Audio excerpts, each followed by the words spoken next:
It's all gone. It's all gone. It all went up in flames. Everything went on fire. We couldn't save it. You're probably wondering, what burnt up? What went in flames? Why are you making this video?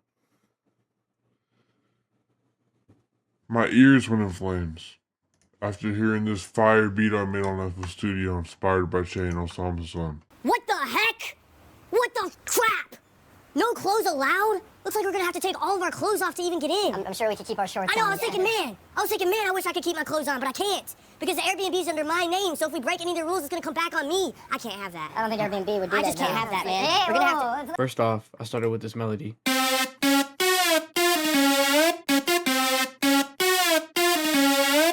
I like pitch bend. I wanted to get this a fast, kind of like punchy sound, so I made everything choppy, and I wanted to give it room, so I didn't have like notes play out longer. Like if this was like this, hold up.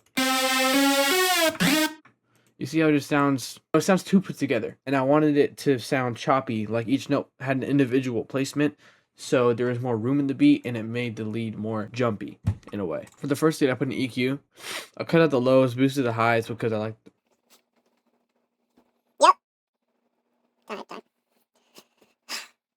I boosted the highs because I like the high of the melody, of the sound specifically, so I think that kind of gave it more emphasis. And I took out some of the low, mid, end, and the bass, and you know, just to give the high end more end because it's a lead at the end of the day. So this is what it sounds like without EQ.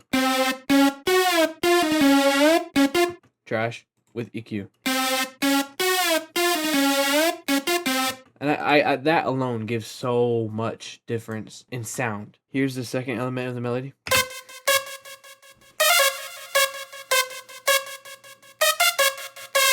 For this, I just put a delay. I like the sound of how it is.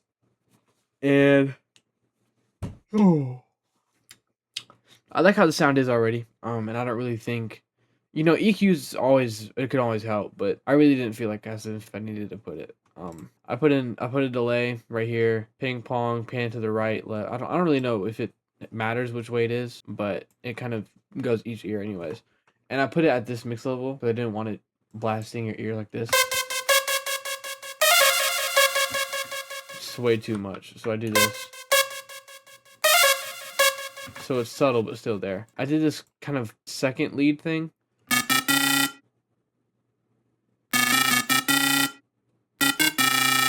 For that, I just put an EQ. I basically did the same thing I did with the first one, but instead of boosting the highs, I just took out the low mid, took out the mid because this was a frequency I didn't like. This was a frequency I didn't like, and I cut out the low to make room for the 808. Once you learn the basics of EQ, it's very easy to interpret. I think I don't have EQ mastered yet. I've only been producing for 2 years. I'd say I have a good understanding of EQ and what I can do with it. So even once you just have simple stuff like that, it's very easy to understand. I got this little effects from Serum 2 to give the melody more character.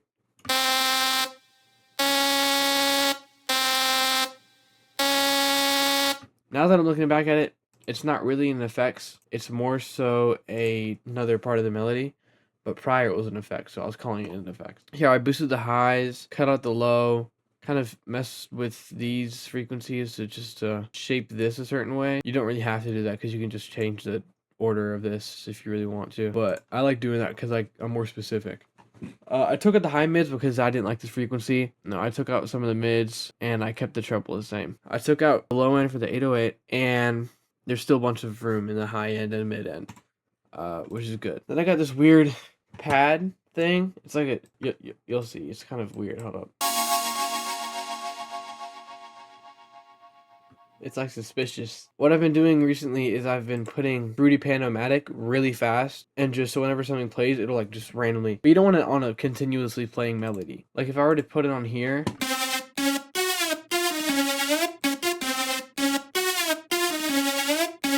Yeah, it's just confusing to interpret. It makes the melody more confusing. And when you're making more confusing beats in general, you want to put yourself in the ears of the listener and put yourself in their perspective and be like, what would be easy to interpret for rhythm? How can I make this more easy to hear on the ears too? Like before, this beat had way more FX. These things were here way more. Everything was all over the place. And I was told by a lot of people that it was messy. So I fixed it. And everything's more simple now. Sometimes if you work on a beat for too long, your ears just kind of get numb to it. and you don't really know what an outsider, like hearing your beat for the first time, would expect. So it's always good to get different perspectives on your beat. All right, now that the boring part is over, I'm going to go over the drums. Here's the 808.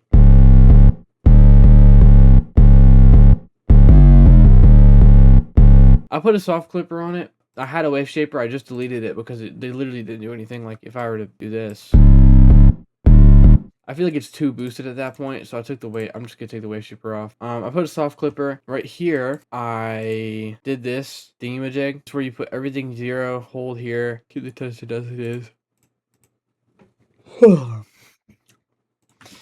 And that just kind of says, like, if I cut it off here, it'll stop playing here. If I cut it off here, it'll stop playing here. I also parted up the 808 a little bit. I didn't let it continuously play out because then that would just be too much on the ear. Like,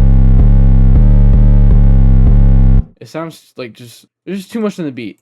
So sometimes you want to make space with the notes of the 808 because the 808 is taking up so much of the beat, and everything in the EQ at least is preserving room for the 808. So it hits so hard, for it to continuously play would just be tiring on the ears. What I do most of the time is make parts with the 808 cut out so there's space in between the beat where you get to breathe and it's not just constant distortion. That's one way to make your beats not so annoying. Here's the thing with the hi-hats.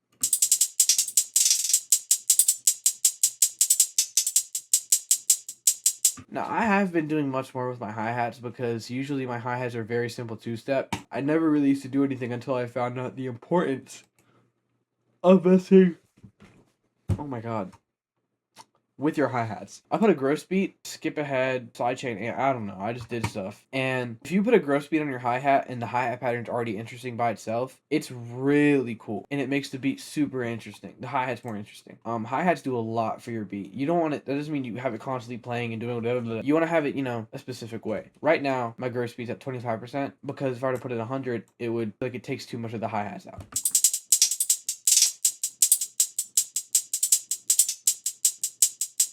In my opinion, I feel like it's just too hard. I want the actual pattern to show through, but I also want the gross beat to show through. And I thought 50% was too much, so I put it at 25, and it kind of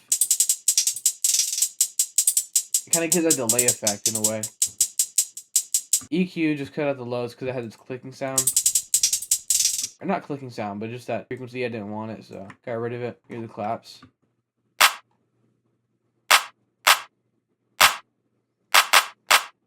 For the clap, I just took out the low end, didn't mess with any other frequencies because I liked the clap. That's why I chose the clap. I'm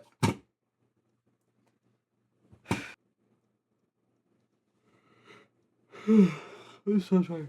Claps do a lot of the rhythm in the drums, and I wanted to spice it up this time, so I just put little things here and there. The open hat.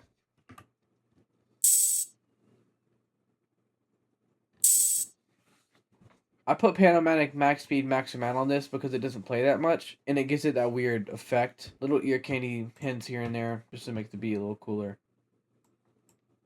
I put a sound effect that plays on every...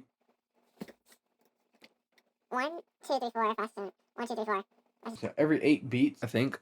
And I think it just kind of gives the starting of the... It kind of gives this feeling that, like, the drums are restarting, like the loop. And it just gives it more of a cycle feeling in my eyes.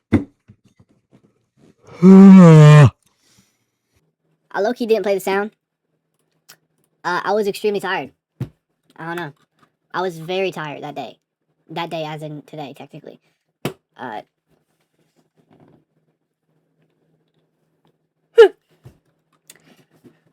This is the sound. Right here. That's it. Thank you. Oh my god, did I forget to...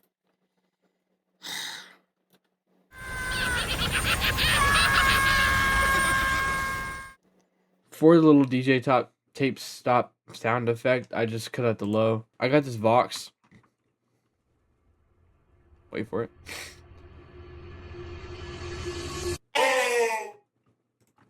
It's pretty tough. I just put it in there to spice it up. For the Vox, I just cut out the low because I liked all the other frequencies. I put a snare in here. It's more of a... It's like a snare tom. It's literally in the name. I just read it out loud. I like toms a lot, like high and low toms. I don't use them all that much, but I think they give a lot of emphasis to the beat.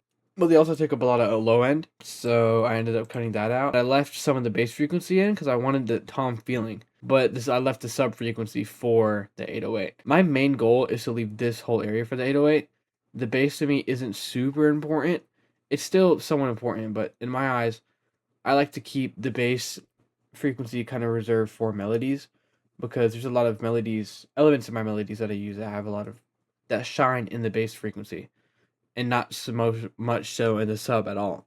So I'll cut the sub out, leave room in here for the 808, and let the bass frequency play. So it still has that kind of kick in a way, even though the 808 is taking up literally everything. But you still feel it here, and it's just better in the way it's supposed to be. Oh my god, that took me out. Okay, can't talk. I put a snare.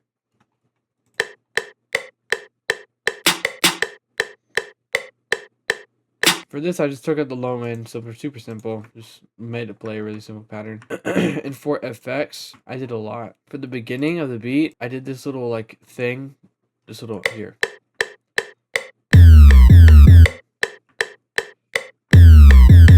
That kind of gives it this like build up in a way. Because in a lot of beats now, there's a lot of these like high gliding 808s. So like, and I've heard it somewhere. Inferno by Osama is one that plays in a lot of Too Slimy songs. It's not used as a build up, but just a constant 808, which is kind of annoying sometimes. But I can rock with Too Slimy. That's really controversial to say. All my friends hate me for that. Look at the flick of the fucking wrist. I'm surprised you can flick your fat ass wrist. Bro, get me to the next song. Right, so we could transition into the drums and let the beat play. I put a little sweep sound effect right here. That just kind of gives it like a sweep over, like transition. But I didn't want like a like a whole EDM style thing. I put a little siren sound effect. And then I got this other siren just to kind of let everyone know that, okay, now this little intro FX part is over. I just had to fade out and fade in because if you hear it, it has that click sound whenever it plays and stops playing. And I don't like that. So fade outs fix that a lot. It sounds smoother now, there's no clicking. I put another sweep sound effect to again emphasize that it's a different part of the beat. And I put my tag. That's really tough. I put this siren, but I put it at a higher pitch because there's this one song that has this exact same idea where it plays the higher pitch siren. And in that, when that higher pitch siren plays, it's like a different part of the beat. When this higher pitch siren plays, the 808 gets cut out and it builds up to another 808. Right here, there's gunshots that I used, and these gunshots kind of give this groove and build up to the second 808 part. And here's the second 808, since y'all didn't even hear it.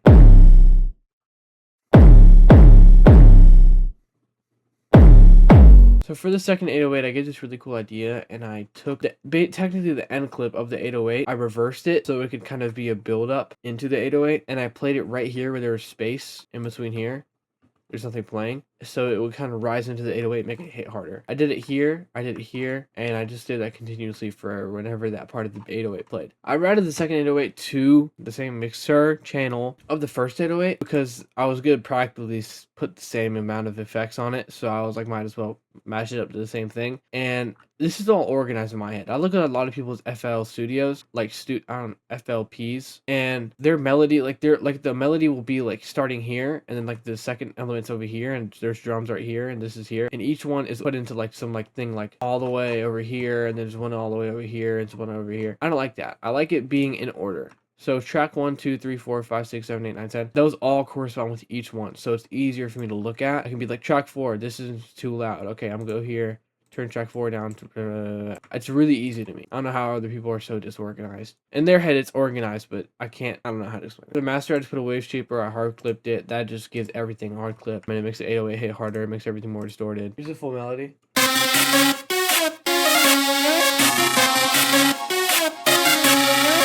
Here's the full drums.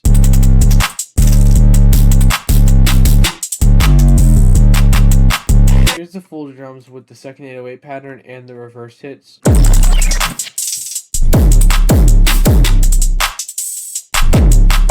With the second 808 pattern, other than doing the volume knob right here thing, I did a pitch envelope, which basically, just like the rises in the beginning, it'll go from a pitch up and rise down. Instead of it being like a straight 808, like bum, it'll be like rum, like it'll give it more hit. If I here, I'll try and show the difference. This is it without.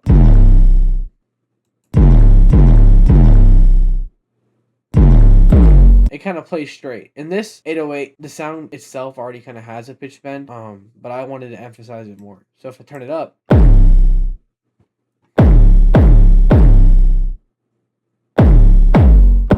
in the beginning of the 808, you can kind of hear it play more, gives it more emphasis. In the arrangement right here, I have a little cutoff. It just gives the beat more space. It's kind of an unexpected thing, and it kind of just sounds better. Also for arrangement, just to switch it up, instead of playing the same 808s over and over again, which I did kind of do in this part, I'm guilty of. I did a thing where when I first introduced the new 808, I mixed the new 808 with the old 808, because the new 808 kind of had a punchy kick, and this older, the first 808, has a more like straight on, like constant feel. So what I wanted to do was give it a first punch when the first loop of the 808 played, and then have that constant feel back it up. So there's variety, uniqueness, and different sounds. Here's a full beat.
We're just going to pretend that the first time I introduced the second 808 that the reverse clips actually played. I don't know why they weren't there, because they were before, but now they are. Thank you so much for watching the video.